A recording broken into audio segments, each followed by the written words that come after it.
Property విషయంలో confusion గా ఉన్నారా? గేటెడ్ కమ్యూనిటీలో ఫ్లాట్ తీసుకోవాలా లేదా విల్లా తీసుకోవాలా? మన పిల్లల భవిష్యత్ కోసం ఓపెన్ ఫ్లాట్ తీసుకోవాలా? మన హైదరాబాద్ లో ఏ లొకేషన్ లో కొంటే మంచి అప్రిసియేషన్ వస్తుంది? మరి నమ్మకమైన ప్రాపర్టీ కొనాలంటే నమ్మకమైన గైడ్ కావాలి కదా. ప్రాపర్టీ అడ్వైజర్ కోసం సంప్రదించండి వరాహస్వామి ప్రాపర్టీ గూగులర్. కాంటాక్ట్ 7207218485. వారాహి గుప్త నవరాత్రులు. అసలు వారాహి అమ్మవారంటే ఎవరు?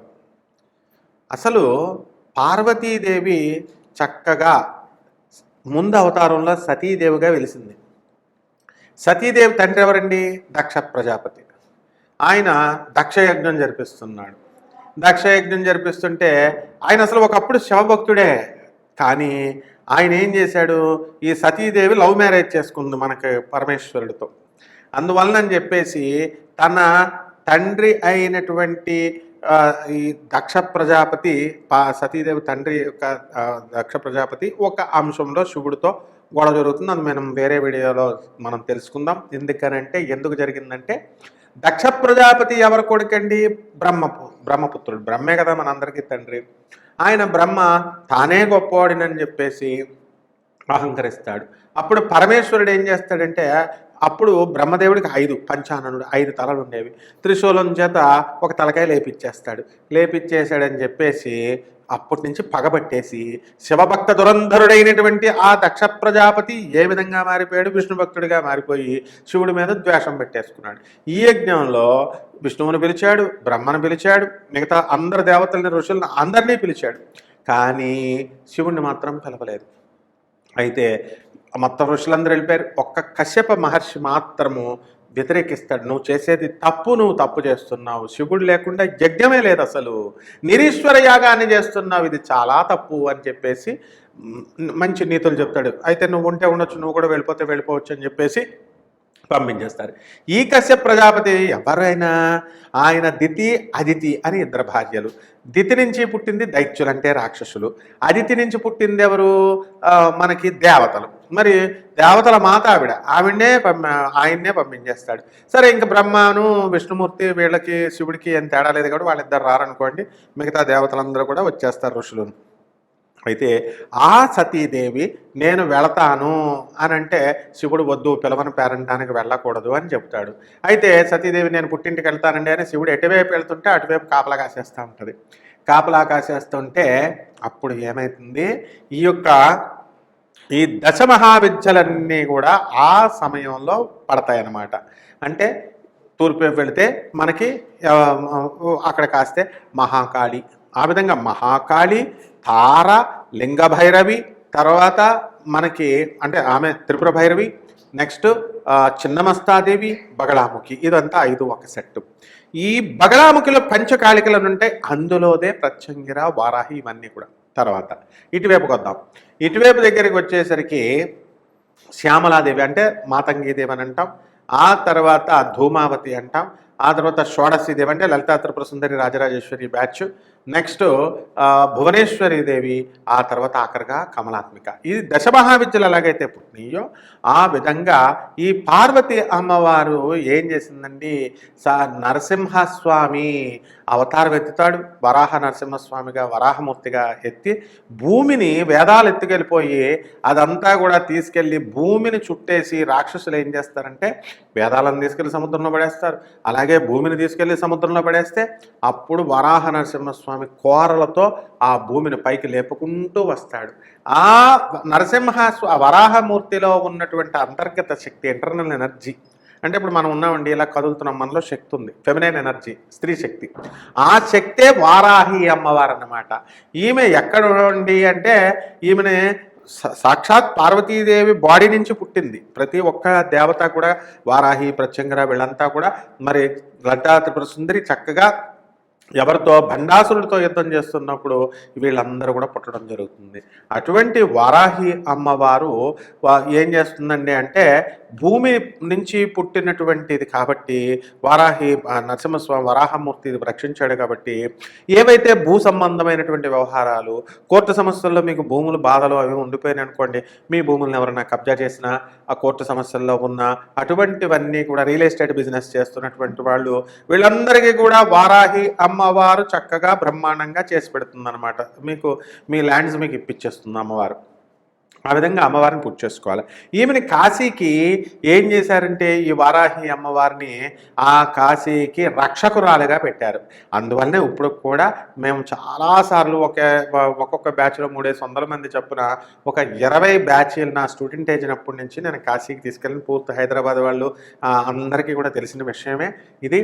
మరి అటువంటి అక్కడ నేను ఒక భూగర్భంలో ఉన్నటువంటి పెద్ద వారాహి అమ్మవారు చూడముచ్చటగా ఉంటుంది అన్నమాట, భయంకరంగా ఉంటుంది.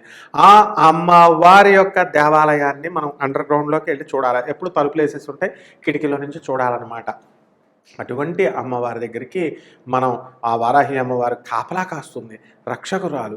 ఒకసారి వినాయకుడు ఈ కుమారస్వామి వీళ్ళిద్దరూ కూడా మరి ఒక వినాయకుడి భక్తుడైనటువంటి ఒకడు చనిపోయి పిశాచ రూపాన్ని ధరిస్తే వాడికి ముక్తినిప్పిస్తానని చెప్పి మాటిచ్చి వినాయకుడు ఈ పిశాచ రూపాన్ని కాశీనగరంలోకి తీసుకెళ్తుంటే ఆ పిశాచ రూపంలో ఉన్న కొడుకుని వాడు మానవ రూపంలోనే ఉంటాడు, వీడు చనిపోయి పిశాచ రూపం ఎత్తారు. వీళ్ళందరూ కలిసి వెళితే అక్కడ ఏం జరిగిందండి అంటే ఈ పిశాచ రూపాన్ని చూసి వారాహిదేవి పర్మిషన్ ఇవ్వదు.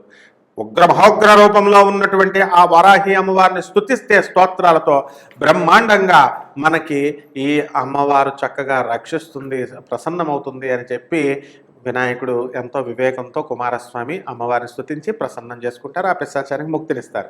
అంటే ఇక్కడ చాలా కోపోద్రిక్తంతో ఉన్నప్పటికీ కూడా ఆమె అంతే శాంతమూర్తి, సాక్షాత్ పార్వతి కాబట్టి ఆమె గుప్త నవరాత్రులు జరుగుతున్నాయి. ఇవి రహస్యమైనటువంటి నవరాత్రులు. ఇవి ఎప్పుడు జరుగుతాయండి అంటే ఆషాఢ మాసంలో శుక్లపక్ష పాఠ్యమి నుంచి జరుగుతుంది.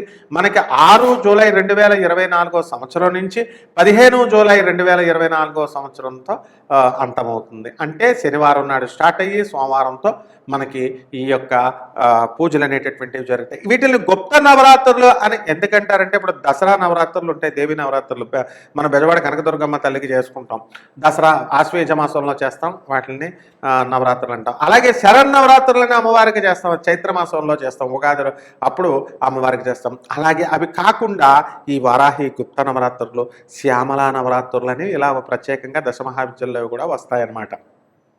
కాబట్టి ఈ అమ్మవారిని ఎందుకు గుప్తంగా ఉంచారంటే అనర్హులైనటువంటి వాళ్ళకి ఈ అమ్మవారిని పూజించే హక్కు కనుక వస్తే అనంతమైనటువంటి పవరు శక్తి వాళ్ళకి వచ్చేస్తుంది.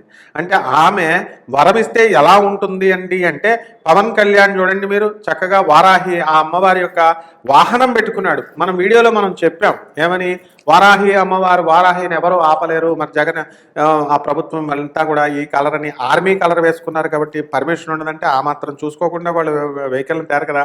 అప్పుడు నేను చెప్పినప్పుడు అందరూ కూడా మీ పవన్ కళ్యాణ్ బాగున్నాడా అని పెట్టేవారన్నమాట. వారాహి అమ్మవారి సాధన అతను చేయడం వల్లనే బెజవాడ కనకదుర్గమ్మ తల్లే వారాహి అమ్మవారు ఆ పైన కొండపై నుంచి మరి స్టార్ట్ చేయడం వల్లనే మనకి ఈ రోజున 21కి 21 సీట్లు వచ్చేసింది. ఇది మీ కళ్ళ ముందు ఉన్నటువంటి ప్రత్యక్ష నిదర్శనం.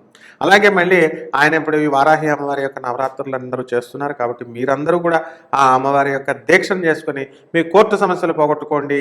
తర్వాత ఇల్లు కట్టలేకపోతున్నాం అనేటటువంటి వాళ్ళు ఇల్లు కొనుక్కోండి.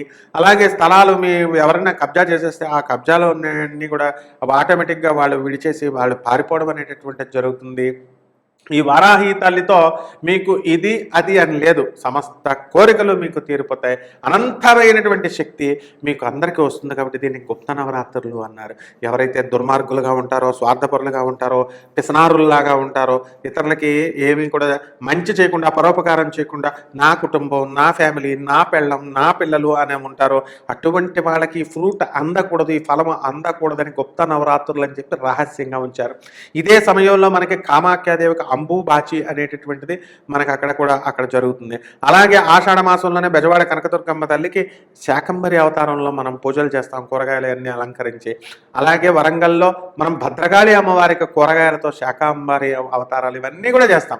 అలాగే తెలంగాణలో బోనాలు చేస్తాం. కాబట్టి ఈ ఆషాఢ మాసంలో వారాహి అమ్మవారికి ఓం వారాహ్యై నమః అనేటటువంటి మహామంత్రంతో మీరు చక్కగా రోజు కుంకుమార్చన చేసుకుంటే మీకు బ్రహ్మాండమైన ఫలితం వస్తుంది. అమ్మవారికి సంబంధించి మీరు ఏ విధమైనటువంటి ప్రత్యేక మంత్రాలు, పెద్ద పెద్ద మంత్రాలు అవసరం లేదు. ఇతరులు చెప్పేటటువంటిది, ఎందుకంటే వాళ్ళు అసలు ఉపాసకులే కాదు. కాబట్టి వాళ్ళు ఒక్కొక్కళ్ళు యూట్యూబ్లో వీడియో చేయడం అంటే దే ఆర్ యూట్యూబర్స్ అంతవరకే. బట్ సాధకుళ్ళు మా గురువులైనటువంటి ఇప్పుడు ప్రత్యక్ష మా గురువు గారు భారతీతీర్థ స్వామి వారి శృంగేరి మఠాధిపతులు, జగద్గురువులు, అలాగే మా గురువు గారు అయినటువంటి గరికపాటి నరసింహారావు గారు, వీళ్ళంతా మేము చిన్నప్పటి నుంచి చూసిన వాళ్ళం, మేము సేవలు చేసిన వాళ్ళం. కాబట్టి వారాహి సాధకుడుగా చాలామంది నన్ను సందేహాలు అడుగుతుంటారు. ఏమండి అది ఉగ్రదేవత కదండి అమ్మవారు, చేయకూడదని అంటున్నారండి అంటే మీరు ఖచ్చితంగా చేయొచ్చు. అలాగే ఇంకో డౌట్ ఎక్కువగా వచ్చేది ఏంటంటే మీకు ఏమండి మరి అక్షర దోషం ఏమన్నా ఉంటుంటే ప్రాబ్లమ్స్ వస్తాయండి అని. ఏమీ పర్వాలేదు. అమ్మవారు రాక్షసుల పాలిట, దుష్టుల పాలిట ఆమె ఉగ్రదేవత, కానీ భక్తుల పాలిట కామధేనువు, కల్పవృక్షం. ఏ సందేహాలు పెట్టుకోకండి. వారాహి హోమాలు చేసుకోండి, మీకు మీరే చేసుకోండి ఇళ్లలో. చక్కగా కుంకుమార్చన మీరు ఇళ్లలో చేసుకోండి. ప్రత్యేకించేటటువంటి పట్టు గిట్టు అని పెద్ద మంత్రాలు అవసరం లేదు. ఓం వారాహ్యై నమః అనేటటువంటి మహామంత్రంతో మీరు చేసుకోండి. వివాహాలు కానటువంటి వాళ్ళకి వివాహాలు అయిపోతాయి, పెళ్ళిళ్ళు సంతానం లేనటువంటి వాళ్ళకి సంతానం కలుగుతుంది. ముఖ్యంగా భూమి ప్రాబ్లమ్స్ సాల్వ్ చేయడంలో ఈమె ఎక్స్పర్ట్ అనమాట. ఈ విధంగా చక్కగా ఈ గుప్త వారాహి నవరాత్రులు చేసుకుని అమ్మవారి యొక్క కృపా కటాక్షాలు పొందే మీరంతా కూడా గొప్ప ఉన్నత స్థాయిలోకి రావాలని కోరుకుంటున్నాను. Hi, my name is Gautam and I actually stay in Malkajgiri itself. Like, I had this back pain. It's been 1.5 years. I have tried many treatments like chiropathy, oil massage, physiotherapy especially, but it didn't work out as much like what I expected. I strongly suggest homeopathy because నేను personally allopathy చాలా suffer అయినా, and I definitely do not recommend allopathy. You people can carry on with the homeopathy. Area Malkajgiri and doctor name is like Nageswar Rao and the clinic name is Neocare Homeopathy. తులారాశి వారికి ఈ July నెల 6వ తేదీ శనివారం నుంచి 2024 సంవత్సరంలో మళ్ళీ జూలై 15, 2024 సంవత్సరం వరకు సోమవారం వరకు ఈ యొక్క వారాహి గుప్త నవరాత్రులు జరుగుతూ ఉంటాయి. మరి ఈ వారాహి నవరాత్రుల గుప్త నవరాత్రుల సమయంలో మీరంతా ఏం చేయాలంటే మళ్ళీ గులాబీ రంగు ఉన్నటువంటి పుష్పాల కోసం వెతకండి. మరి గులాబీ పువ్వుల దగ్గరికి వెళ్ళండి, గులాబీ పువ్వులు తెచ్చి అమ్మవారికి సమర్పించండి. గులాబీ మాలను వేయండి. అలాగే మనకి చక్కగా పసుపు కొమ్ముల మాలని వారాహి అమ్మవారికి మనం వేస్తాం. మరి ఈ యొక్క అమ్మవారికి మనం ఏం చేయాలండి అంటే చక్కగా మనం నైవేద్యం పెట్టాలి. కరివేరు పుష్పాలు, అదే గన్నేరు పుష్పాలు అంటే ఈ యొక్క గులాబీ రంగులో ఉన్నటువంటి పుష్పాలు తీసుకొని గులాబీ రంగులో ఉన్నటువంటి పళ్ళను మీరు అమ్మవారికి నైవేద్యం పెట్టి చక్కగా మనం ఏం చేయాలి అంటే కందిపప్పుని బాగా ఉడకబెట్టి ఆ కందిపప్పు నైవేద్యాన్ని, కందిపప్పు సాంబార్ని, కందిపప్పుని అమ్మవారికి నైవేద్యంగా సమర్పించి ఆ తర్వాత మనందరం కూడా ఆ ప్రసాదాన్ని తీసుకోవాలి. అదేవిధంగా ఈ యొక్క తులారాశి వారి పింక్ కలర్ ఉన్నటువంటి జాకెట్ని కట్ చేసి దాన్ని ఒత్తుల కింద తయారు చేసి నువ్వుల నూనెలో ప్రమిదలో వేసి ఆ ప్రమిదని వెలిగించి చక్కగా అఖండ దీపారాధన కూడా మీరు పింక్ కలర్లో ఉన్నటువంటి దాన్ని వేసి మీరు చేసుకోవచ్చు. ఈ విధంగా పెద్ద మంత్రాలు అవసరం లేదు.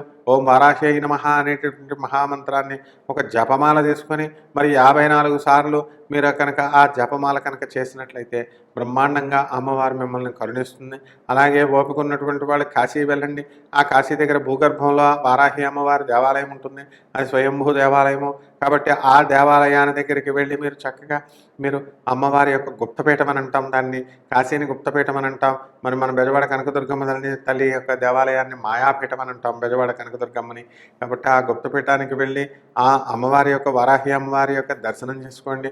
ఆ అమ్మవారికి ఏ విధంగా చేస్తే ఉగ్రశక్తి అంతా కూడా, ఉగ్ర గణాలన్నీ కూడా ఉపసంహరించబడి చక్కగా శాంత స్వరూపంతో మీకు వచ్చి పార్వతీదేవిలాగా మీకు వరజల్లుని మీకు కురిపిస్తుంది. మీ యొక్క సమస్త కష్టాలు కూడా తొలగిపోతాయి. మీరందరూ కూడా హ్యాపీగా ఆనందంగా జీవితాన్ని మీరు సాగిస్తారు.